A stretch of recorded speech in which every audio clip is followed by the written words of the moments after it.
जय गुरु जी। शुक्राना गुरु जी। जय गुरु जी। संगत जी, अभी मैं आज घर में हूँ। मैंने सोचा कि आज आपके साथ मैं कुछ सत्संग शेयर कर लेती हूँ, क्योंकि मुझे होली वाले दिन थोड़ी चोट लग गई थी। स्टेयर से गिर गई थी संगत जी, और पैर का मांस फट गया काफ़ी ज़्यादा। तो अभी बेड रेस्ट पे हूँ मैं। कल तो जो सत्संग था, सूरज अंकल का बर्थडे, तो सारी संगत गाज़ियाबाद नोएडा से इधर ही आ गए थे, क्योंकि जा नहीं पा रही थी मैं। तो अभी मैं खाली हूँ, बोर हो रही हूँ घर में बैठ के। मैं इतनी आदत नहीं है मुझे घर रुकने की, रोज़ गुरुजी सेवा में बुलाते हैं, पर पिछले दिनों बहुत बहुत बहुत पेन था सर्वाइकल का। तो बच्चे कहने लगे, संगत जी कहने लगे, गुरुजी ने कहा ये ऐसे नहीं मानेगी तो ऐसे ही मानेगी, चलो इसके पैर में थोड़ी सी चोट लगा देते हैं तो कम से कम थोड़ा रेस्ट हो जाएगा। तो मैं तो मालिक का शुक्राना ही करती हूँ, हर पल, हर श्वास, हर रज़ा में राज़ी रहना।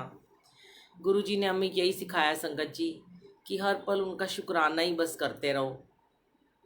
और बहुत सारी संगत बड़े दिन से कह रहे थे आंटी आप लाइव आओ, तो आज फिर थक गई लेटे लेटे बेड पे। इतने दिन से आदत छूटी हुई है बेड पे लेटने की, तो मैंने सोचा चलो आज मैं आपके साथ कुछ सत्संग ही शेयर कर लेती हूँ। कहते हैं ना, सत्संग सुनाने वाले का भी भला और सुनने वाले का भी भला। ऐसे तो मैं रोज़ाना यूट्यूब पे सत्संग डालती हूँ संगत जी, पर जहाँ भी जाते हैं वहाँ लाइव करते हैं। पर मैंने सोचा कि चलो आज आपके साथ बैठकर गुरु जी के दरबार में कुछ शेयर करते हैं। जय गुरु जी। शुक्राना गुरु जी, अनंतम शुक्राना। ये तो एक बहाना है पैर का, कि चोट थोड़ी लग गई और गुरु जी ने कहते हैं ना कि वो भी कोई कर्म कटवाते हैं। हम इसी में राज़ी रहते हैं कि चलो कोई हड्डी नहीं ब्रेक हुई, कुछ नहीं हुआ, थोड़े में टल गया कष्ट। तो वो उनकी मालिक की मर्ज़ी है, कैसे भी वो अपनी सेवा घर बिठा के, मैंने पहले ही कहा था, कभी तो गुरुजी बाहर भेज देते हैं दिल्ली से, और कभी घर बिठा के सेवा लेते हैं। ये उनकी अपनी रज़ा है। अब प्रभु मोहे अपनाए के, राख लो निज कर छाए। जैसी भी हूँ आपकी, नाथ ना तजियो बाहें। प्रभु मैं तेरा तेरा तेरा हुन, मैं तेरा तेरा तेरा, ते तू मेरा मेरा मेरा हुन, तू मेरा मेरा मेरा। प्रभु ये तन तेरा तेरा तेरा, सब तेरा तेरा तेरा, ये मन तेरा तेरा तेरा, बस तू मेरा मेरा मेरा, प्रभु तू मेरा मेरा मेरा। हमारा क्या है, जो कुछ है उन गुरु जी का ही है, उनका साथ है तो ये जीवन है संगत जी। अपना तन मन सब उनको सौंप दो। जब ये मन तन उनका है तो क्या करना है, सिर्फ समर्पण करना है पूरा का पूरा। तो समर्पण करो और फिर निश्चिंत हो जाओ इस दुनियादारी से, इस दुनिया के आवागमन से, इस तेरा मेरा से। क्योंकि तेरा तेरा तेरा, जब हम तेरा तेरा कहते हैं तो जो मेरा होता है ना, वो ख़त्म हो जाता है। क्योंकि जब तक हम कहते हैं ये बच्चा मेरा, ये पति मेरा, ये घर मेरा, ये संगत मेरी, तो हमारे अंदर एक अहंकार आता है संगत जी। जब हम कहते हैं सब कुछ आपका है, ये तन आपका, ये मन आपका, ये घर आपका, ये परिवार आपका, ये संगत भी आपकी, तो फिर क्या होता है कि जब हम सामने वाले को अहमियत देते हैं संगत जी, तो हम और नीवे होते चले जाते हैं, है ना? सही कह रही हूँ ना मैं? कि जब हम सामने वाले को अहमियत देनी शुरू करते हैं, चाहे वो कोई भी हो, फिर चाहे वो गुरुजी हो, चाहे वो परिवार हो, चाहे वो हमारी संगत हो, चाहे वो सेवादार हो, चाहे हमारे रिलेटिव हो, हमें उनको सामने वाले को अहमियत देनी है, खुद को नहीं देनी है। तो समर्पण करना है और एकदम से निश्चिंत हो जाना है। आज मैं आपके सामने सरप्राइज आई हूँ लाइव, क्योंकि मैंने कोई किसी को मैसेज नहीं किया कि मैं आऊँगी। ये गुरुजी ने ही मुझे कहा, थक गई तू बेड पे लेटे लेटे, चल आजा मेरे साथ बैठ के थोड़ी सी बातें कर ले। तो संगत जी, जब तक हम ये कहेंगे ये सब मेरा है, तो हमें एक डर सा लगा रहता है कि जो मेरा है ना, वो मुझसे कहीं छिन ना जाए। ये बिल्कुल सच है। जब तक कोई चीज़ हमारी होती है, हमारे पास होती है, हमारे लॉकर में होती है, या हमारे घर के अंदर होती है तो हम बहुत डरते हैं उसको खोने खोने से। कि जब हम ये कह देते हैं कि ये सब गुरुजी आपका है, तो वो एक मजबूत सुरक्षित हाथों में हमारी जान, हमारा धन, हमारा मन, हमारा तन उन मजबूत हाथों में रहता है, तो हमें डर नहीं लगता बिल्कुल भी। जो भी है उनको सौंप दो। ये दुख, ये दर्द, ये सुख, ये संपत्ति सब उनकी है, उन्हें सौंप दो और एकदम से हल्के हो जाओ संगत जी। अगर हम अपने पास सब कुछ रखेंगे मेरा मेरा करके, तो हमारा मन बहुत भारी भारी सा रहेगा, हमारा बॉडी हमारी भारी भारी सी महसूस होगी, हमारे मन पे एक भार सा बना रहेगा।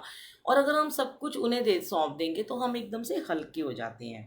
तो फिर हम क्या कहते हैं, प्रभु मैं तेरा तेरा तेरा, तो तू मेरा मेरा मेरा।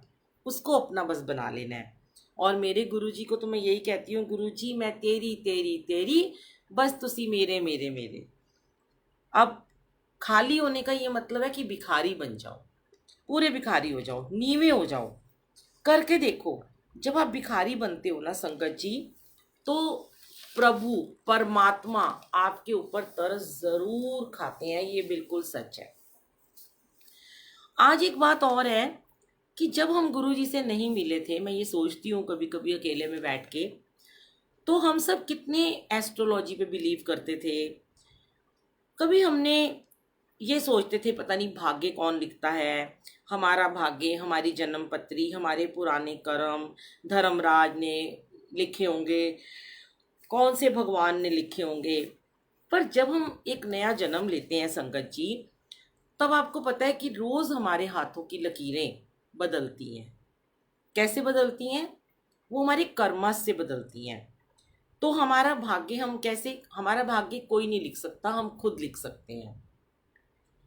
तो कल हमारे यहाँ सत्संग में बिलायती राम अंकल आए थे जो गुरुजी के साथ में रहे हैं, तो उन्होंने बड़ी अच्छी कुछ बातें शेयर की कि गुरुजी कहते हैं अपने टाइम में कि मैं कल्याण करने आया हूँ, तो मैं यहाँ पर आके राम का भी कल्याण करता हूँ और रावण का भी कल्याण करता हूँ। इट मीन्स कि वो पॉजिटिव लोगों का कल्याण करते हैं और नेगेटिव लोगों का वो उनको उनकी नेगेटिविटी को दूर करते हैं, उनका संहार करते हैं।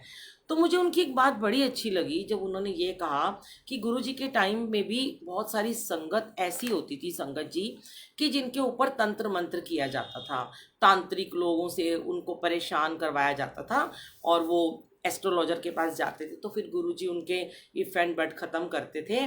और जब गुरुजी ने उनको मंत्र जाप के बारे में बताया तो गुरुजी ने यही कहा कि इस मंत्र जाप में इतनी ज़्यादा शक्ति है कि कोई भी तंत्र मंत्र इस मंत्र जाप के आगे टिक नहीं सकता। फिर गुरुजी ने ये भी बताया कि जो तांत्रिक होते हैं, मैं कई बार तुम्हारे ज़रिए उनका कल्याण करता हूँ। क्योंकि आपको पता ही है, मैंने पहले भी शेयर किया है, हमारे घर भी कई बार लोगों ने कुछ कुछ रख के चले गए। पहले नोएडा में थी, जब वहाँ से आ रही थी तब भी किसी ने पुड़िया रखी, और फिर यहाँ पर आकर भी पुड़िया रख दी उन्होंने। तो मैं बड़ी हैरान होती थी, गुरुजी मैं तो किसी का बुरा नहीं करती, और मेरे घर तो रोज़ मंत्र जाप होता है, अमृत वेला होता है, इतने जाप होते हैं, इतनी संगत जी आते हैं, फिर भी कोई ऐसे करता है। और आप तुरंत वो दिखा भी देते हो कौन रख के गया, जैसे हमारे डूडल ने, डॉगी ने वो पुड़िया निकाली थी उसी समय। तो अब गुरुजी ने मुझे तब भी जवाब दिया और अब अंकल से कल जवाब दिलवाया। गुरुजी कहते हैं कि कई बारी मैं तुम्हें चुनता हूँ उनका कल्याण करने के लिए, क्योंकि उन तांत्रिकों को भी अपने कल्याण की बहुत ज़रूरत है। तो वो यहाँ पे आके वो ब्लेस हो जाते हैं। उन्होंने अगर कोई बुरा काम किया तो मैं उन्हें खुद देखूंगा, तुम बस चुप रहो, तुम उन्हें कुछ मत कहो। और गुरुजी ने मुझे कई बार दिखाए भी वो चेहरे, सामने साक्षात दिखाए, पहले भी दिखाए कि वो, जब मैंने गुरुजी को बोला गुरुजी आप मुझे एक बार दिखा दो किसने किया, मैं उसको कभी नहीं बताऊंगी, और ना ही संगत जी मैंने कभी किसी संगत का नाम शेयर किया। गुरुजी ने दिखाया उनका फेस मुझे, अमृत वेले में ही दिखाया, कभी ड्रीम में आके दिखाया, कभी अपने दरबार में बिठा के दिखाया। और मैंने गुरुजी को इतना ही कहा, गुरुजी मैं इनको छोड़ूं ना छोड़ूं, मैं ये चाहती हूँ कि ये लोग मुझे छोड़ दें, और मुझे ऐसे नेगेटिव लोगों की ज़रूरत नहीं है। तो संगत जी सच में ऐसा ही हुआ कि तब तक वो लोग मेरी लाइफ में थे, और जैसे ही मुझे गुरुजी ने उनका चेहरा दिखाया कि इन्होंने तंत्र मंत्र किया या इन्होंने कुछ तुम्हारे साथ नेगेटिव बिहेव किया, तो गुरुजी ने उनको हमारे यहाँ आना बंद करा दिया। वो तो एक अलग ही बात थी, गुरुजी ने मेरे जीवन से ही उनको दूर कर दिया। तो गुरुजी हमारे कर्मास को काटने के लिए कई बारी हमें बहुत सारे पॉजिटिव लोगों से मिलवाते हैं, कई बारी हमें बहुत सारे नेगेटिव लोगों से भी मिलवाते हैं। और यही गुरुजी ने बताया कि मैं उनकी नेगेटिविटी दूर करने के लिए उन्हें इस दरबार में बुलाता हूँ, चाहे वो बड़े मंदिर है, चाहे वो जहाँ मेरी गद्दी लगी होती है, जहाँ सत्संग होते हैं, जहाँ रोज़ अमृत वेले होते हैं। मैं कई बार उनको उस जगह पे बुला के भी मैं उनको उनके कर्म कटवाता हूँ। तो हमें शुक्राना करना चाहिए संगत जी कि गुरु जी ने हमें इस लायक समझा, हमें चुना, हमें चूज़ किया अपनी इतनी सारी संगत में से कि गुरु जी जिनका कल्याण करना चाहते हैं और जिनका संहार करना चाहते हैं, उसमें गुरु जी ने हमें हमारा थोड़ा सा साथ मांगा, हमारी उन्होंने हमारा एफर्ट्स मांगा कि तुम्हारे थ्रू मैं इसका कल्याण करूँगा। तो बहुत बहुत शुक्राना गुरु जी, आप जी का अनंतम शुक्राना। तो अभी मैं यही बात कर रही थी संगत जी कि हमारे कर्मा से ही हमारे रोज़ की हाथों की लकीरें बदलती हैं, है ना। जैसे उदाहरण के तौर पे एक बच्चा पैदा होता है तो लोग कहते हैं कि इसका राजयोग है। अब वो धीरे धीरे बड़ा होता है, उसके माइंड में सारे घर वाले एक ही बात डालते हैं कि ये खूब अमीर घर में जाएगा, बड़ी लहरें वहरें होंगी। अब जन्म पत्री के हिसाब से उसके अंदर घमंड भी आ जाता है, नेचुरल बात है। तो कि मेरी किस्मत में तो राजा रानी बनना लिखा है। अब वो ना पढ़ता है ना काम करता है, तो धीरे धीरे उसके जो कर्मास होते हैं वो बिल्कुल ख़राब हो चुके होते हैं और वो अपने कर्मों की वजह से अपना राजयोग जो होता है वो खो देता है। इसी तरह से उसकी सारे खजाने खाली हो जाते हैं, धन की कमी हो जाती है और उसकी संगत खराब हो जाती है। ना ही वो कभी नाम जपता है, ना वो कभी संगत में जाता है, ना वो कभी मंदिर गुरुद्वारे जाता है, ना ही वो कभी सत्संग करता है। तो किसने कर्मास खराब किए? किसी जोशी ने नहीं किए, उसकी जन्म पत्री ने भी नहीं किए और उसके जो भाग्य में लिखा था उसने भी नहीं किए, उसके रोज़ के कर्मों ने किए, हाथों की लकीरों ने किए।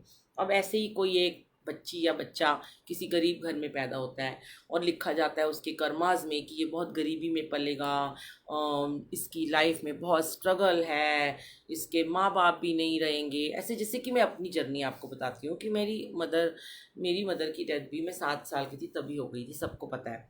तो बहुत स्ट्रगल था लाइफ में, बहुत इधर उधर भटकन में रही। पर अ, जैसे कहते हैं ना कि गुरु ने हाथ बचपन में ही हमारा थाम लिया था। तो एक आध्यात्मिक, एक स्पिरिचुअल जर्नी स्टार्ट हो चुकी थी 7 ईयर की एज से ही, गुरुद्वारे जाना, बंगला साहब में सेवा करना, फिर धीरे धीरे और लंगर प्रसाद की सेवा करना और फिर हर किसी के दुख में, गरीबों के और अनाथ बच्चों के साथ में धीरे धीरे बड़े होते होते उनके लिए कुछ काम करना। तो वो एक जर्नी में शामिल होता चला गया। पर वो कैसे होता है? वो गुरु की कृपा के बिना कभी नहीं हो सकता संगत जी।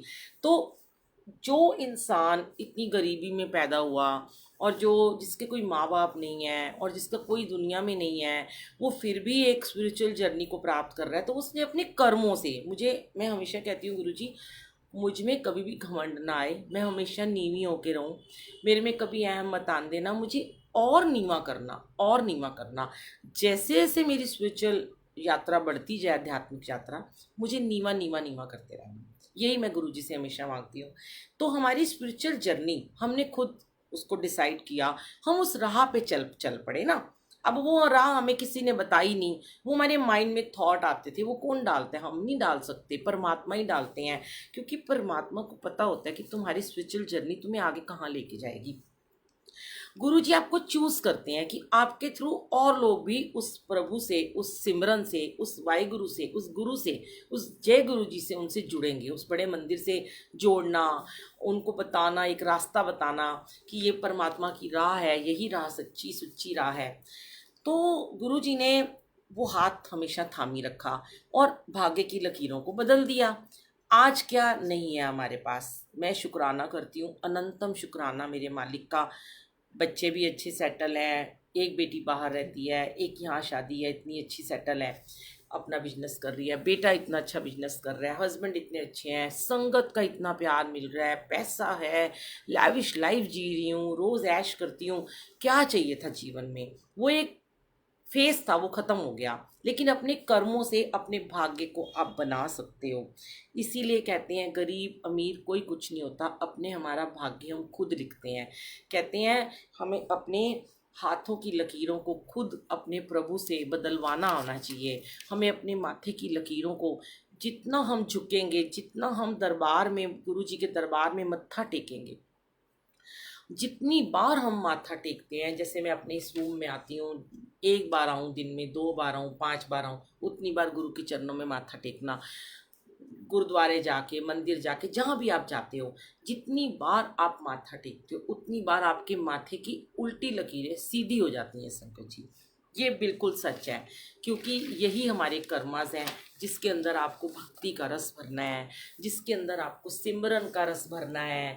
क्योंकि देखो, मनुष्य जन्म, रोज आप अमृत वेला में यही सुनते हो, रिंकू वीर जी भी यही कहते हैं, गुरबानी में भी यही लिखा हुआ है कि हमें सिर्फ और सिर्फ हमारे साथ नाम ही जाएगा, हमारे साथ सिर्फ हमारा सिमरन ही जाएगा, प्रभु का सिमरन, प्रभु की भक्ति, प्रभु की याद जो हमें हर पल रहनी चाहिए। अमृत वेला तो हम सिर्फ इसलिए करते हैं कि चलो हमारा एक नियम है, हम सुबह सुबह उठे और हम अपना नहा धो के जोत जगाई और हम प्रभु के साथ कुछ देर, कुछ घड़ियाँ बैठ गए। उसके बाद पूरा दिन अमृत वेला है, पूरा दिन आप कभी भी पाठ कर लो, कभी भी जाप कर लो, पूरा दिन सिमरन में रह लो। ये आपको हर वक्त आपके अंदर सिमरन चलना चाहिए। एक अवस्था ऐसी आ जानी चाहिए संगत जी कि जब आप, अगर सपोज करो आप टीवी में अपना मनपसंद सीरियल देख रहे हो, तो आपके अंदर अंदर एक ओम नमो शिवाय का, शिव जी सदा सहाय, ओम नमो शिवाय, गुरु जी सदा सहाय का जाप चल रहा है। जैसे ही ऐड आती है, आप देखो आपके अंदर वो जाप एकदम तेज हो जाएगा चलता चलता। वो अवस्था आपकी होनी चाहिए कि आप दुनिया में रह के भी उस दुनिया में रमो नहीं, परिवार में रह के भी परिवार के अंदर रमो मत, रहो। परिवार है, भगवान ने दिया है, घर दिया है, बार दिया है, बच्चे दिए हैं, पति दिया है, घर को संभालने के लिए जिम्मेवारी दी है, बिजनेस करने के लिए टाइम दिया है, नौकरी दी है, सबको संभालना है।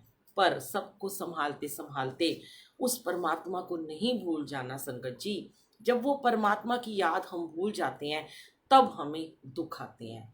फिर हम कहते हैं हम बड़े दुखी हैं, हम तो इतना सिमरन करते हैं, हम तो रोज़ परमात्मा को याद करते हैं, हम रोज़ सत्संग में जाते हैं, हम रोज़ अमृत वेला करते हैं, हमारे दुख है कि कट ही नहीं रहे हैं। क्योंकि आप बीच बीच में अपने ट्रैक से हट जाते हो संगत जी। ये बात याद रखो कि आपको अपने ट्रैक से नहीं हटना, आपको अपनी राह से नहीं हटना। जो आपको परमात्मा परमात्मा ने श्वासें दी हैं, ये 24,000 एक दिन में श्वास हैं, इसमें से एटलीस्ट 24 मिनट मैं ये मानती हूँ कि आप अपने परमात्मा को जरूर दे सकते हो। 24 घंटे में से 24 मिनट नहीं निकाल सकते तो क्या कर लेंगे बताओ? कहाँ जाएंगे फिर हम? किस राह पे, किस राह को हम चुनेंगे? किस परमात्मा से हम, किस अपने वाहिगुरु से, कौन से गुरु जी से हम ये उम्मीद लगाएंगे कि वो हमारा कल्याण कर दें? क्या हमने 24 घंटे में से सिर्फ 24 मिनट भी ढंग से बैठकर नियम से अपने परमात्मा को याद किया? नहीं किया। करके तो देखो एक बारी, ना कर्म कट जाए सारे के सारे तो कहना। कहते हैं कि गुरु जी कहते हैं कि अगर तुम मेरी तरफ एक कदम बढ़ाते हो तो मैं तुम्हारी तरफ 100 कदम बढ़ा के आगे आता हूँ तुम्हारा हाथ थामने के लिए। पर देर किसकी तरफ से होती है? सिर्फ हमारी तरफ से होती है संगत जी। हमारे गुरु जी की तरफ से कोई देरी नहीं होती है। देरी सिर्फ हम लगाते हैं, क्योंकि हम बाकी सब चीज़ों में खो जाते हैं, बाकी सारी ऐश परस्तियाँ करते हैं, ऐशो आराम करते हैं, घूमते फिरते, पिकनिक करते हैं, किट्टियों में जाते हैं, डिनर पे जाते हैं, मूवीज़ देखते हैं, फ़ोन पे गॉसिप करते हैं, व्हाट्सएप चलाते हैं, इंस्टाग्राम, हर चीज़ हम दुनिया की उसमें हम खो जाते हैं, बच्चों में और शॉपिंग में। मतलब इतनी चीज़ें हैं। एक दिन में अगर आप ऑब्जर्व करो ना, रात को सोने से पहले एक डायरी मेंटेन कर लो और उसमें आप लिखो रात को कि मैंने आज अपने लिए मैंने कितना समय निकाला, अपने लिए, सिर्फ अपनी खुशी के लिए और अपने बच्चों की और अपने परिवार की खुशी के लिए। तो आपको लगेगा कि आपको वो आपने 24 घंटे के पूरे 24 घंटे खुद को ही दिए। आपने अपने परमात्मा के लिए, अपने गुरु जी के लिए कुछ नहीं किया, आपने उनको कोई समय नहीं दिया। फिर आप उम्मीद करते हो कि जब हमारे पे दुख आता है तो भगवान हमारी नहीं सुनते हैं। बताओ, जब कहते हैं ना कि अगर आप रोज भगवान को थोड़ी देर भी याद करते हो तो जब हमारे पे दुख आता है तो प्रभु दौड़े चले आते हैं, क्योंकि उन्हें आप याद करते हो। आपका सिमरन में हर वक्त जय गुरु जी, जय गुरु जी, जय गुरु जी, वाहिगुरु जी चल रहा है। क्यों नहीं आएंगे भगवान, दौड़े चले आते हैं। कहते हैं भगत के वश में है भगवान, अगर आपने उन्हें अपने वश में करना है। बहुत सारी संगत मुझे मजाक में हंसते हंसते ये बात बोलती हैं कि आपने तो ना गुरु जी को अपने काबू में कर रखा है। मैं हंस पड़ती हूँ, मैं कहती हूँ अच्छा जी, इतनी बड़ी बात आप मुझे बोल देते हो, शायद कर रखा हो। कैसे कर रखा है? क्या मैं गुरु जी को कुछ चढ़ावा चढ़ाती हूँ, या मैं गुरु जी को सुंदर सुंदर भोग लगाती हूँ, या गुरु जी को सुंदर सुंदर चोले पहनाती हूँ, या गुरु जी के लिए मैं क्या करती हूँ? सिर्फ और सिर्फ हम गुरु जी की सेवा करते हैं और गुरु जी के सिमरन में रहते हैं। भोग तो क्या, जो घर में बनता है, चाहे एक सब्जी बनी हो चाहे ना भी बनी हो, खाली पराठी ब्रेड बटर, हम उसे कुछ भी खिला देते हैं। जो भी हम खाते हैं, उन्हें हमारी इन चीज़ों की आवश्यकता है ही नहीं है। उन्हें क्या चाहिए, बार बार गुरुजी यही कहलवाते हैं संगत जी कि उन्हें सिर्फ और सिर्फ हमारे भाव चाहिए होते हैं संगत जी, और उन्हें कुछ नहीं चाहिए होता। उन्हें हमारा सिमरन चाहिए, हर पल की याद चाहिए कि हर पल हर श्वास मैं तुझे याद करूं मेरे गुरुजी, मैं आपके साथ हूँ, आप मेरे साथ रहो। कहते हैं, मैं हमेशा एक ही बात कहती हूँ कि लोग कहते हैं कि गुरुजी मेरे रोम रोम में, मैं कहती पहले मैं यही कहती थी गुरुजी आप मेरे रोम रोम में बसते हो। फिर मैं कहने लगी गुरुजी आप तो मेरे रोम रोम में बसते हो, पर मैं आपकी धड़कन में बसती हूँ। तो जब गुरुजी का दिल धड़के, उस परमात्मा का जब दिल धड़के ना, तो उनकी धड़कन में ना आपकी आवाज़ सुनाई दे।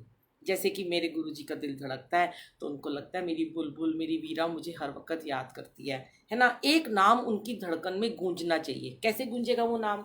वो आपका नाम भी हो सकता है, ज़रूर थोड़ा ना कि वो हमारा ही नाम होगा। अगर आप उन्हें इतना सिमरन में याद करते रहो, हर पल उनको याद करते रहोगे ना, तो उनकी धड़कन में आपका नाम भी गूंजेगा। सबसे सबसे ऊपर हम क्या करते हैं, जब हम स्कूल में होते हैं या हमारे बच्चे होते हैं, तो हर कोई यही चाहता है कि मैं टॉपर रहूं, अपनी क्लास में टॉपर रहूं, मैं अपने स्कूल में अपने कॉलेज में टॉपर रहूं, या हमारा बच्चा हमेशा टॉपर की लिस्ट में आए। तो क्यों आता है? क्योंकि हम वो काम करते हैं कि जिससे हम टॉपर बने, हमारे हम मॉनिटर बने, हमें सब पहचाने, हमें हेड गर्ल हेड बॉय बने स्कूल के, हमें सब जाने, हर टीचर की ज़ुबान पे हमारा नाम होना चाहिए। प्रिंसिपल की ज़ुबान पे पूछा जाए कि तुम्हारे स्कूल का बेस्ट स्टूडेंट कौन है, तो प्रिंसिपल बोले कि ये बच्चा मेरे स्कूल का बेस्ट स्टूडेंट है, इसको अवार्ड मिलना चाहिए। तो ऐसे ही हमें अपने गुरुजी का बेस्ट स्टूडेंट बनना है संगत जी, ताकि गुरुजी जैसे ही कोई गुरुजी से पूछे कि तुम्हारी बेस्ट संगत कौन सी है, तो गुरुजी की जुबान पे आपका नाम आना चाहिए। ये बात होनी चाहिए सिर्फ, तब आप गुरुजी की प्यारी असली संगत कहलाओगे, कि जब गुरुजी की धड़कन में पहला नाम आपका गूंजेगा। तो आज से हम क्या करेंगे, सबसे पहले हम अपने आप को गुरुजी की लिस्ट में सबसे ऊपर नाम रखने के लिए हम हर पल सिमरन में रहेंगे। हर पल हमें गुरुजी याद रहनी चाहिए। जय गुरुजी जय गुरुजी जय गुरुजी जय गुरुजी। कुछ भी कहना है, कोई भी तुमसे मिलता है, कोई तुमसे किसी की भी बात करता है, कोई तुमसे कैसी भी बात करता है, नेगेटिव करता है पॉजिटिव करता है, अच्छी करता है बुरी करता है, खुशी ही करता है दुख की करता है, आपने कहना है भाई गुरुजी बैठे हैं, गुरुजी वाले हो जाओ। आपने एक अनजान संगत को भी अपने गुरुजी महाराज से जोड़ देना है संगत जी। किसी को भी, चाहे वो गुरुजी को मानता है चाहे वो नहीं मानता, चाहे वो आपको गुरुजी के लिए कोई पहली बार अपशब्द बोले, चाहे बुरा बोले चाहे भला बोले, आपने उसको गुरु की संगत बनाने का जिम्मा ले लेना है। आपका कर्म आपका धर्म ये होना चाहिए कि सब गुरुजी वाले हो जाएं। तो देखो, अब शुरू शुरू में ना लोग मुझे कहते थे आप गुरुजी के रिप्रेजेंटेटिव हो, आपको गुरुजी कुछ देते हैं। जो लोग अननोन थे, जिनको गुरुजी के बारे में कुछ नहीं पता था ना, तो वो ये कहते थे गुरुजी आपको पैसे देते हैं। तो मुझे बड़ी हंसी आती थी, मैं कहती थी वाह वाह गुरुजी, कैसी कैसी लोग बातें करते हैं ना, कि देखो कि आप मुझे क्या देते हो, इन्हें क्या पता आप मुझे क्या देते हो। इतनी सारी ब्लेसिंग, इतना सारा प्यार संगत से दिलवाते हो, खुद देते हो, झोली में डालते हो, ड्रीम्स में आते हो, मेरे कितनी बार ड्रीम में आते हो। अभी संगत जी मेरे को जिस दिन मेरे पाँव में चोट लगी है, तो मैंने कहा है गुरुजी अब तो मैं जा ही नहीं पाऊंगी सत्संग में, 8-10 दिन तक तो मैं घर में रह जाऊंगी। तो मैं कहा गुरुजी मेरा तो मन बड़ा उदास हो गया। तो आप मानोगे नहीं, होली वाले दिन मैं सत्संग में ही जा रही थी, तो मैं अपनी स्टेयर से नीचे गिर गई सामान के साथ ही, और पैर मुड़ गया और बहुत ज़्यादा चोट लग गई उसमें। तो संगत जी, मुझे अगले दिन ही अमृत वेले में सपना आया। मुझे बड़ी हंसी भी आई सपना देख के कि मुझे कैसा सपना गुरुजी ने दिखाया कि मैं अमिताभ बच्चन जी के घर में गई हूँ और वहाँ पे मैंने गुरुजी का दरबार लगाया और वहाँ बहुत बड़ा सत्संग किया है। वाह गुरुजी, मुझे तो वहाँ के दर्शन करा दिए, मुंबई ले गए सीधे। फिर मैं नेक्स्ट डे मुझे फिर सपना आया कि मेरी बेटी जो है काजल यूएस से आई है और मैं उसको बोल रही हूँ कि देख काजल, 2 दिन पहले की वीडियो देख, हमने बंगला साहब गुरुद्वारे में सरोवर के किनारे इतना बड़ा गुरुजी का सत्संग किया गद्दी लगा के। कहती वाह मम्मी, आपने बंगला साहब में गुरुजी का सत्संग किया। और संगत जी, बंगला साहब के अंदर सरोवर के पास गुरुजी ने गद्दी लगवाई ड्रीम में आके, और वहाँ इतनी दुनिया, इतनी संगत कि गुरुजी वही है, वाहे गुरुजी वही है, गुरुजी वही है, गुरु नानक देव जी गुरुजी एक ही तो है, शिव जी एक ही हैं। तो ये गुरुजी ने सारे इफ एंड बट खत्म किए और गुरुजी ने आके मुझे ड्रीम में 2 बार दोनों दिन सपने में दिया। और आज भी मैंने स्वप्न देखा कि अभी हमने जो बैसाखी का बहुत बड़ा गुरुजी एक सत्संग करवा रहे हैं हम लोगों से, मैं आपसे शेयर करती हूँ। हमारे मियांवली में ही करवा रहे हैं एक, अभी हम हॉल ले रहे हैं जिसके अंदर एसी लगा हुआ है और उसमें 250-300 संगत आएगी। आप सब भी उसमें आमंत्रित हैं। पंजाबी थीम रखा है। शाम को 5 से 7 सत्संग होगा। मैं आपको यहाँ पर लाइव में भी मैं आपको डाल दूंगी कि किस टाइम कौन सी जगह पे होगा, एड्रेस दे दूंगी मैं। गुरुजी उसमें किन्नर समाज को इस बार ब्लेस करने आ रहे हैं, जो कि मेरा बहुत पुराना सपना था किन्नर समाज के साथ सत्संग कराने का, कि किन्नरों को गुरुजी ब्लेस करें और उनको अगला जीवन जो है एक मनुष्य जीवन मिले, सुंदर सा जीवन मिले, वो किन्नरों की जात से मुक्ति पा जाए। तो इस बार मैंने जयपुर से पुष्पा माई जी को बुलाया है, एक और आंटी है कांता, वो उनको बुलाया। देखो कौन कौन आता है। एक शालीमार बाग में किन्नर के गुरु हैं, उनको बुलाया है कि उनको बोला है अपने साथ काफ़ी सारे किन्नर को लेके आना और बहुत सारी संगत होगी। तो आप सब ने आना है और किन्नरों से ब्लेसिंग लेनी है और गुरु जी से कहना है कि इन किन्नरों को अगला जन्म आप किन्नर का मत देना। तो ये हमारी सबसे बड़ी एक अरदास होगी जो हम उनके लिए करेंगे, जो बहुत टाइम से मेरे मन में था। तो अब संगत जी, अभी मुझे ना कुछ 1-2 लोगों ने ना मतलब क्वेश्चन किया संगत ने कि आजकल बहुत ही कुछ गलत गलत हो रहा है। मैंने कहा देखो, गुरुजी यही कहते हैं कि इनको करने दो जो भी ये कर रहे हैं। गलत सही का मूल्यांकन करने वाले तुम कोई नहीं होते हो। पर हाँ, फिर भी गुरुजी बार बार कहलवाते हैं कि हम सब और आप लोग इन लोगों के चंगुल में मत फंसा करो। कोई भी आपको कुछ गुमराह करता है गुरुजी के नाम पे, कोई ये कहता है कि मेरे को गुरुजी ने ये मैसेज दिया तुम्हारे लिए, तो उसकी बातों में मत आओ। आप अपना दिमाग यूज़ किया करो। दिमाग नहीं तो दिल, दिल की आवाज़ सुना करो। दिमाग तो गुरुजी कहते हैं इस्तेमाल ही नहीं करना, अपने मन की आवाज़ को सुना करो। और जब गुरुजी बार बार कहलवाते हैं हर संगत से कि गुरुजी के साथ डायरेक्ट कनेक्शन करो, गुरुजी के साथ डायरेक्ट बात करा करो, अपनी टेलीपैथी अपनी बनाओ, अपना कनेक्शन बनाओ, तो आप क्यों लोगों की बातों में आते हो ना? फिर आप शिकायत करते हो, हमें फिर मैसेजेस करते हो उसने मेरे साथ बुरा कर दिया। फिर देखो ना, हमने तो नहीं ना आपको कहा था कि आप उनके पास जाओ। अब कुछ लोग बोल देते हैं कि मैंने किसी को, पता नहीं किसी ने मुझे पैसे ले लिए और मुझे बोला कि मैं तुम्हें गुरुजी का पेंडेंट बना के दूंगा या कोई ब्रेसलेट डायमंड की, गोल्ड की। तो ये आपकी गलती है संगत जी। गुरुजी ने तो कभी नहीं कहा कि तुम मेरे स्वरूप को डायमंड में लगाओ या मेरे स्वरूप को तुम गोल्ड में लगाओ। गुरुजी ने ऐसा कभी नहीं कहा। गुरुजी तो जिनके पास छोटा सा ब्रेसलेट होता है, जिनके पास छोटा सा लॉकेट स्वरूप होता है, गुरुजी तो उसको ही ब्लेस कर देते हैं। कब गुरुजी ने कहा कि मुझे सोने में पहनो, मुझे हीरे में जड़ो? मुझे तो कभी हुक्म नहीं दिया कि मुझे सोने और हीरे में जड़ के तुम पहनो।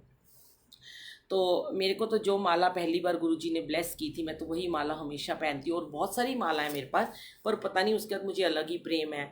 और जो भी मुझे कोई प्यार से ब्रेसलेट पहनाता है, चाहे वो जैसा भी हो, मैं उसे ज़रूर पहनती हूँ। तो इसलिए इन चीज़ों में मत जाओ, इन इफ एंड बट में मत पड़ा करो। और कुछ लोग कहते हैं, बार बार एक ही क्वेश्चन पूछते रहते हैं कि पाठ करते समय, जाप करते समय या सुबह के समय ना हमारा ध्यान नहीं लगता आंटी, क्या करें, हमें बहुत नींद आती है, हमारा नहाने का मन नहीं करता, हमसे उठा नहीं जाता। तो मैं फिर भी आपको पहले भी शेयर कर चुकी हूँ, आज फिर शेयर कर रही हूँ संगत जी, कि जो सबसे पहले अपनी मर्जी से जल्दी उठना चाहते हैं, देखो उनको कोई जोर ज़बरदस्ती नहीं होती है। तो जो जल्दी उठना चाहते हैं ना, उन्हें सोना भी जल्दी पड़ेगा संगत जी। बहुत सारी संगत है जो अपने आप उठना चाहती है और उनको गुरुजी उठाते भी हैं, पर अगर वो सोएंगे नहीं जल्दी, रात भर जागते रहेंगे एक एक दो दो बजे तक, तो कैसे उनकी नींद खुलेगी। हम बच्चों को भी तो कहते हैं भाई तुम्हें कल स्कूल जाना है, जल्दी सो जाओ तभी तुम्हारी नींद खुलेगी। आप इतनी छोटा सा अजमा के अपने घर से ही देख लो संगत जी, अगर आपका बच्चा रात को 12-1 बजे सोएगा तो वो सुबह 6 बजे उठ के स्कूल नहीं जा सकता। वो स्कूल चला भी जाएगा आपके कहने से, ठीक है, उसके बाद उसकी कंप्लेंट आएगी स्कूल से कि तुम्हारा बच्चा क्लास में सोता रहता है। एज इट इज हम भी तो नर्सरी क्लास के बच्चे हैं, हमारा तो भी एडमिशन भी नहीं हुआ गुरुजी के यहाँ पे। तो अगर हम टाइम पे नहीं सोएंगे तो हम अपनी सुबह अमृत वेले की क्लास को कैसे अटेंड करेंगे, ये बताओ ना मुझे। आपको आपके क्वेश्चन के आंसर यहीं से ही तो मिल जाते हैं, कहाँ से मिलेंगे। खुद खुद ही प्रश्न करो, खुद ही उत्तर ढूंढ लो उसका, कि जैसे हमारे बच्चे क्लास में सो जाएंगे, सुबह जल्दी नहीं उठेंगे, रात को देर से सोएंगे, हम भी वही बच्चे हैं छोटे छोटे से। जब आपकी बॉडी रात में सो के रिलैक्स हो जाती है, पूरी नींद आप ले चुके होते हो, तो नेचुरल बात है आपको सुबह कभी भी नींद नहीं आएगी अमृत वेले में। आप अजमा के देख लो, थोड़ा टाइम लगेगा। शुरू शुरू में आपको लगा 10 बजे सो गई मैं तो बड़ी जल्दी, मैं जब 10 साढ़े 10 सो जाती हूँ मेरी 3 बजे अपने आप 3:30 बजे नींद खुल जाती है संगत जी। पर अगर हम सोएंगे तभी तो हमारी नींद खुलेगी ना। अब देखो, गलती तो हमारी होती है पर हम सारा इल्ज़ाम भगवान पे डाल देते हैं। बहुत सारी संगत मुझे कहती है भगवान तो हमें उठाते ही नहीं, हमें तो हुक्म ही नहीं होता। अरे रात रात भर तुम इंस्टाग्राम, फेसबुक, व्हाट्सएप पे चैटिंग करते हो, बातें करते हो, मूवी देखते रहते हो, टीवी देखते रहते हो, कैसे नींद आएगी। ओम नमः शिवाय का जाप लगाओ, मंत्र जाप चला लो, सो जाओ, कान में लीड लगा के सत्संग सुन लो। मैं तो कई बार सच्ची बताऊं संगत जी, जब मुझे नींद नहीं आती ना, तो जब मुझे लोग कहते हैं कि हम आपके सत्संग सुनते सुनते हमें नींद आ जाती है, तो मैं अपने ही सत्संग सुनने शुरू कर देती हूँ। मुझे बड़ी हंसी आती है, मुझे अपनी आवाज़ बड़ी अच्छी लगती है, मैं अपने सत्संग सुनती हूँ और मुझे नींद आ जाती है। तो ये शरीर है, इस शरीर को ना संगत जी 4-5 घंटे से ज़्यादा कभी भी नीड नहीं है ज़्यादा सोने की। मैं आपको बताऊं, बहुत ज़्यादा ज़रूरत नहीं होती हमें सोने की। अब आप अगर दिन में सोओगे, जिनको आदत है वो दिन में 2 घंटे 1 घंटा सोते हैं, तो उन्हें रात में कभी जल्दी नींद नहीं आएगी। आपको अगर जल्दी सोने की आदत डालनी है तो आप दिन में सोना बिल्कुल बंद कर दो। 1-2 दिन आपकी बॉडी में पेन होगा, 1-2 दिन आपको प्रॉब्लम होगी कि आप दिन में नहीं सोए, आपको थकान सी महसूस होगी, पर फिर आपको थकान होनी बंद हो जाएगी। अब आप देखो गुरुजी शायद 1.5 साल से ऊपर होने वाला है, ज़्यादा ही हो गया है गुरुजी, मुझे टचवुड है एक दिन भी उन्होंने मेरे को नहीं सोने दिया सुबह, और मुझे कोई थकान भी नहीं होती। चाहे मैं जागरण से आऊँ, चाहे मैं रात को कहीं से शादी से आऊँ, चाहे कहीं पार्टी, मतलब नहीं है। अब जब आप आदत डाल लेते हो ना, आप बस आदी हो जाओ। गुरुजी कहते हैं आपको आदी होना पड़ेगा। कहते हैं ना वो हमें मतलब नशे की जैसे आदत हो जाती है ना, है ना, तो वैसे ही हमें इस चीज़ की भी आदत डालनी पड़ेगी कि अपने परमात्मा के साथ हमें सुबह उठ के बैठना है। तो अब जैसे देखो, कई बार क्या होता है, अगर आपकी नींद 4-5 बजे खुल गई, सुबह 4 बजे खुल गई, आप रात को जल्दी सो गए, तो सबसे बड़े मुबारक के हकदार आप हो।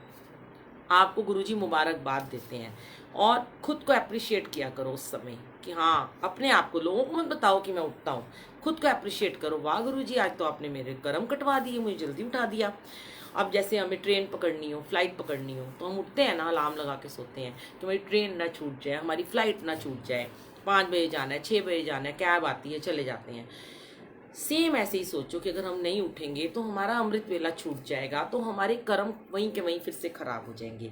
अगर हम एक दिन भी सिमरन नहीं करेंगे तो हमारा कितना बड़ा नुकसान हो जाएगा, ये सोचा करो आप।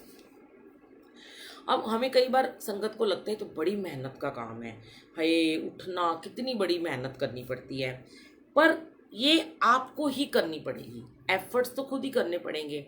अब हमारे यहाँ जो चिलिया में संगत जी आते थे, वो रोज़ाना आते थे। अब जब हमने संडे संडे का कर दिया कि संगत आएगी, मैंने देखा है वो हमारे खुद के ही सेवादार, खुद की संगत नहीं उठ पाते हैं, कुछ उठते हैं कुछ नहीं उठते हैं, वो उनके कर्म है, नहीं उनको नहीं वो उठ रहे हैं, तो किसी का तो इसमें कुछ नहीं जा रहा, ना कोई उनको कोई ज़बरदस्ती कर रहा है कि आप उठो। तो सिमरन के लिए उठना, सिमरन के लिए बैठना, शाम को बैठना, दिन में थोड़ी देर बैठना, ये सब आपके अपने कर्मास हैं। मैंने आपको शुरू में क्या कहा, भाग्य की लकीरें हम खुद बदलते हैं, अपने एफर्ट से बदल सकते हैं। जन्म पत्रियां हमारे प्रारब्ध के कर्मों के हिसाब से ज्योतिष लिखते हैं, पंडित लिखते हैं। जब हम पैदा होते हैं, प्रारब्ध के कर्म हमने कैसे किए थे, जन्म पत्री उसके आधार पे लिखी जाती है संगत जी, ना कि उस आधार पे लिखी जाती है कि हमारा आने वाला जीवन कैसा होगा। अभी सपोज करो, अभी एक बच्चा हमारे घर में पैदा हुआ, तो ज्योतिष कैसे बता देगा कि इसका आने वाला जीवन, इसका भविष्य कैसा होगा? क्यों, कैसे बताएगा बताओ? उसे क्या पता वो बच्चा कैसा बनेगा, बड़ा होके पढ़ेगा लिखेगा, गंदा बनेगा, गलत काम करेगा? ज्योतिष को थोड़ी ना पता है। ज्योतिष ने जो पत्री बनाई है वो उसके प्रारब्ध के कर्मों के हिसाब से बनाई है, जो उसने पिछले जन्म में कर्म किए थे। अब इस जन्म में जो कर्म वो करेगा, तो वो जो अगले जन्म की जन्म पत्री होगी वो उसकी इस जन्म के कर्मास के अकॉर्डिंग बनेगी। ये बहुत छोटी सी बात है, समझने वाली बात है संगत जी। हमें अपनी पत्री, अपने जन्म पत्री, अपने प्रारब्ध के कर्म, अपने आज के कर्मों को बनाते हुए हम अपने हर कर्म को, अच्छे बुरे कर्म को, बुरे कर्मों को टाल सकते हैं और अच्छे कर्मों को अपने में अपना सकते हैं। तो जो हमारे भाग्य की लकीरें हैं, हाथ की लकीरें हैं, वो बदल जाएंगी। कहते हैं कि गुरु जी जब हमारे जीवन में आते हैं तो हमारे लेख भी बदल देते हैं। बिल्कुल सच है ये बात, वो बदल देते हैं, ये आप सोच लेना। और इतनी खुशी होती है आपको जब आप सुबह कोई काम, कोई भी काम आप उठ के जल्दी कर लेते हो, खाना जल्दी बनाते हो, उठ के बैठ के सारा काम घर का करके फिर फ्री हो जाते हो, कितनी खुशी मिलती है। ऐसे जब सिमरन कर लेते हो, मुझे तो उसके बाद सारा दिन मैं चाहे सिमरन करूं ना करूं, क्योंकि सत्संग में जाना होता है, सेवा होती है, तो मुझे लगता है कि मैंने बहुत बड़ा सुबह एक काम कर लिया। अब मैं अगर दिन में नहीं भी कभी कर पाई हूँ, या मैं, मुझे दिन में शॉपिंग करने जाना है, घूमने जाना है, तो मेरे मन में ना कोई गिल्ट नहीं रहता संगत जी, कि अगर मैं सुबह नहीं कर पाई और मैं फिर घूमने जा रही हूँ, अपनी ऐश कर रही हूँ, अपने आप को मैं हर चीज़ में इंजॉय कर रही हूँ, तो हमारे मन में एक गिल्ट सा रहता है, वो हमने आज भगवान का नाम नहीं लिया था। आप देखोगे जो रोज सिमरन करते हैं ना, अगर वो एक दिन सिमरन ना करे तो उनका सर दर्द होना शुरू हो जाता है, उनको भारीपन सा महसूस होता है कि आज हमने ये, हमारा कुछ छूट गया। जैसे कि आज हमने खाना ही नहीं खाया, जैसे हमने आज भोजन नहीं किया, हम भूखे रह गए हैं। वो अवस्था आपकी आनी चाहिए संगत जी। अगर आपकी वो अवस्था आ गई तो समझ लो आपने हर जंग जीत ली दुनिया की। आपने बीमारियों को जीत लिया, आपने बीमारियों से मुक्ति पा ली, आपकी आपकी सारी बॉडी की, घर की नेगेटिविटी दूर हो गई, आपको ब्लेसिंग मिलनी शुरू हो गई, आप पॉजिटिव होने लगे, आप प्योर होने लगे, आप प्योर सोल बनने लगे, आपका कनेक्शन बनने लगा, आपकी टेलीपैथी होने लगी, आपकी गुरु जी के साथ सरेंडर बन गया, सरेंडर कर दिया आपने गुरु जी को अपने, और भगवान आपकी ड्रीम में आने लगे, स्वप्न में आने लगे, आपको दर्शन देने लगे, साक्षात दर्शन, ड्रीम दर्शन, स्वप्न दर्शन, मतलब गुरु के साक्षात दर्शन होना। ये बहुत बड़ी बात होती है। किसी को अगर एक बार भी गुरुजी ड्रीम में आ जाए तो समझ लो उसके उसके सारे 84 लाख कर्म कट गए संगत जी।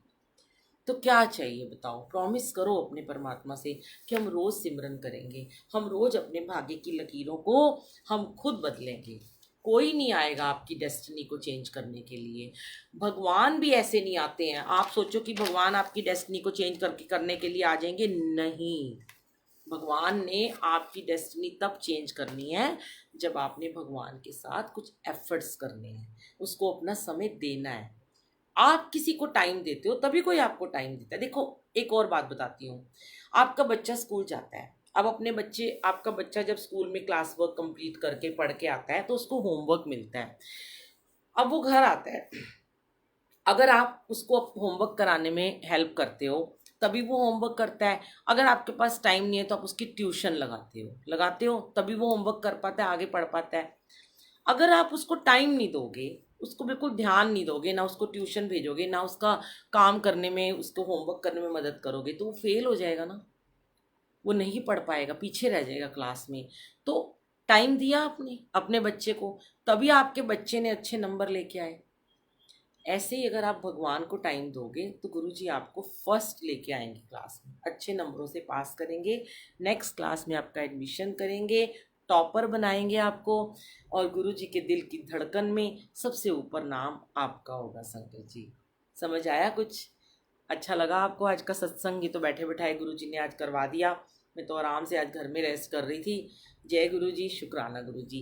चलिए अब मैं आपके साथ कुछ शब्द गुरबानी, इसको बंद करने के बाद दोबारा से जुड़ जाना, क्योंकि मुझे कुछ शब्द चला के देखने होते हैं कि उस पर कोई ब्लॉक तो नहीं आ जाता।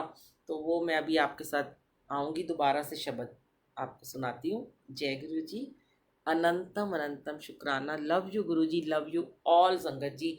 जिन्होंने भी इस सत्संग को सुना उनका लख लख लख लख शुक्राना। जय गुरु जी।